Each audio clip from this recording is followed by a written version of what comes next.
اب انگریز نے مفتی صاحب سے پوچھا کہ حضرت آپ بتائیے کہ یہ زمین کا ٹکڑا کس کا ہے؟ تو انہوں نے فرمایا کہ اگر مجھ سے پوچھتے ہو تو یہ زمین کا ٹکڑا ہندو کا ہے، غیر مسلم کا ہے۔ اب انگریز جج نے پوچھا کہ اگر اس کا جس وقت انگریز کا دور تھا، انگریز کی حکومت تھی ہندوستان پر، تو اس وقت کاندھلا ایک شہر ہے، وہاں ایک مسلمان کا اور ایک غیر مسلم کا جھگڑا ہو گیا زمین کے ایک ٹکڑے پر۔ مسلمان کا دعویٰ یہ تھا کہ یہ میرا ہے اور غیر مسلم کا دعویٰ یہ تھا کہ میرا ہے، دونوں کا جھگڑا ہو گیا۔ اب مسلمان نے اعلان کیا کہ اگر یہ زمین کا ٹکڑا مجھے مل گیا میں یہاں مسجد بناؤں گا، تو غیر مسلم نے بھی اعلان کیا مجھے اگر یہ مل گیا میں یہاں مندر بناؤں گا۔ پہلے جھگڑا تھا دو آدمیوں کا، اب جھگڑا ہو گیا مسجد اور مندر کا۔ اب مسلمان کی حمایت میں مسلمان آ گئے، غیر مسلم کی حمایت میں غیر مسلم آ گئے، جھگڑا طول اختیار کر گیا۔ مقدمہ پہنچا انگریز جج کے پاس۔ انگریز جج نے دیکھا کہ دونوں طرف سے بھاری تعداد میں لوگ آئے ہوئے ہیں اور یہ جھگڑا مسجد اور مندر کا ہے، تو پہلے ان کو صلح صفائی پر آمادہ کیا جائے۔ تو اس نے یہ کہا کہ کیا کوئی صورت ایسی ہو سکتی ہے کہ آپ لوگ اس پہ صلح کر لو؟ مسلمانوں میں کوئی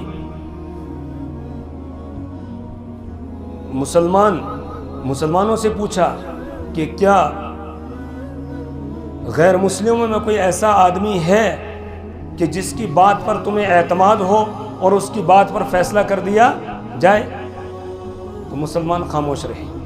پھر غیر مسلموں کو پوچھا کہ کیا مسلمانوں میں کوئی ایسا آدمی ہے کہ جس کی بات پر تمہیں اعتماد ہو اور وہ جو کہے اس کے مطابق فیصلہ کر دیا جائے؟ تو غیر مسلموں نے یہ کہا کہ ہاں، ان کے ایک عالم ہے، وہ جو فیصلہ اس کے بارے میں دے گے ہمیں منظور ہے، ہم تنہائی میں ان کا نام بتائیں گے۔ ہم مسلمان تو خوش ہو گئے، انہوں نے کہا جو عالم ہوگا وہ تو مسجد ہی بنوائے گا، وہ مندر کہاں بنوائے گا؟ تو کہا ٹھیک ہے، ہمیں بھی منظور ہے۔ دونوں پارٹیاں چلی گئی، تاریخ آگے متعین کر دی گئی، فلاں تاریخ کو دونوں فریق آ جائیں، اور غیر مسلموں سے کہا کہ تم نے مجھے اس عالم کا نام بتا دینا ہے، میں اس کو بلاؤں گا۔ تو غیر مسلموں نے چپکے سے بتایا کہ مفتی الہی بخش صاحب، ان پر ہمیں اعتماد ہے، وہ جو فیصلہ دیں گے ہمیں منظور ہے۔ تو انگریز نے مفتی الہی بخش صاحب کے پاس پیغام بھیجا، ان کو بلوایا۔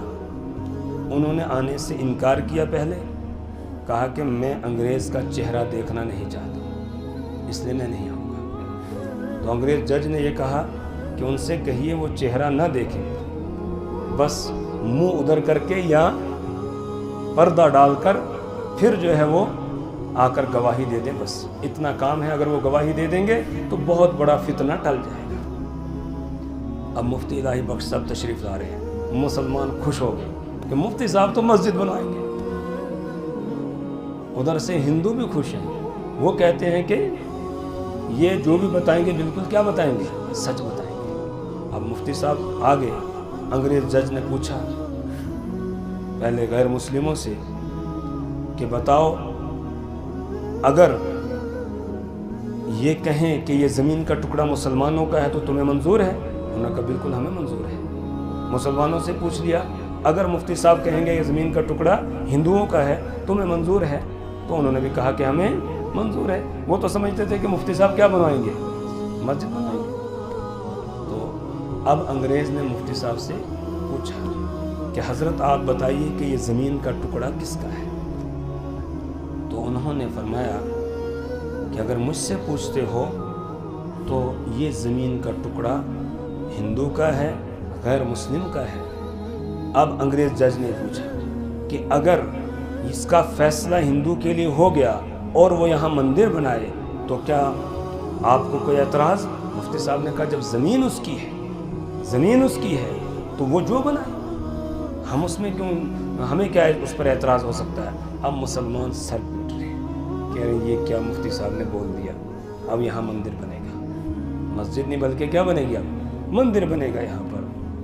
تو انگریز جج نے جو فیصلہ لکھا اس میں یہ لکھا کہ آج کے اس مقدمے میں مسلمان ہار گئے، اسلام جیت گیا۔ آج کے اس مقدمے میں مسلمان ہار گئے اور اسلام جیت گیا۔ اور یہ فیصلہ آج بھی لندن کی جو لائبریری ہے اس میں لکھا ہوا موجود ہے کہ آج کے اس مقدمے میں اس مسلمان ہار گئے، اسلام جیت گیا۔ جب مفتی صاحب نے یہ سچی گواہی دی، اس سچی گواہی کا یہ اثر ہوا کہ وہاں پر سینکڑوں غیر مسلموں نے کلمہ پڑھ لیا، وہ مسلمان ہو گئے اور وہ زمین کا ٹکڑا انہوں نے وقف کیا کہ اب یہاں مسجد بنے گی، اب یہاں مسجد بنے گی۔ دیکھیے یہ ہے سچ بولنے اور سچی گواہی دینے کا فائدہ۔ تو فالعدل بالغضب والرضا، کہ غصہ ہو یا خوشی ہو، یعنی یہ کہ اپنے ہوں یا غیر ہوں، سب کے درمیان عدل اور انصاف کا ملحوظ رکھنا ہے، اس کو چھوڑنا نہیں ہے۔ یا ایھا الذین آمنوا کونوا قوامین للہ شہداء بالقسط ولا یجرمنکم شنآن قوم علی الا تعدلوا اعدلوا هو اقرب للتقوی۔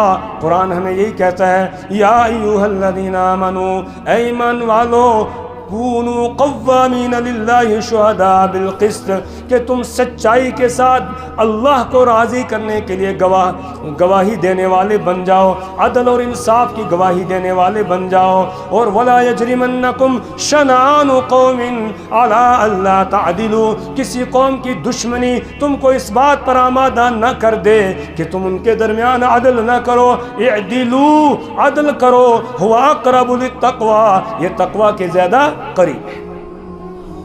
تو یہ چیز انسان کو نجات دلانے والی ہے، بچانے والی ہے۔ دیکھیں مسجد بن گئی نا۔ اگر مفتی صاحب نے کہا ہوتا کہ یہ ٹکڑا کس کا ہے، مسلمانوں کا ہے، جھوٹی گواہی دی ہوتی تو مسجد بن سکتی تھی، پھر جھگڑا لگ جاتا، پھر مسجد نہیں بن سکتی تھی اور کسی کو ایمان بھی نصیب نہ ہوتا۔ کتنے لوگوں کو ایمان بھی نصیب ہو گیا اور اس کے ساتھ ساتھ وہاں مسجد بھی بن گئی۔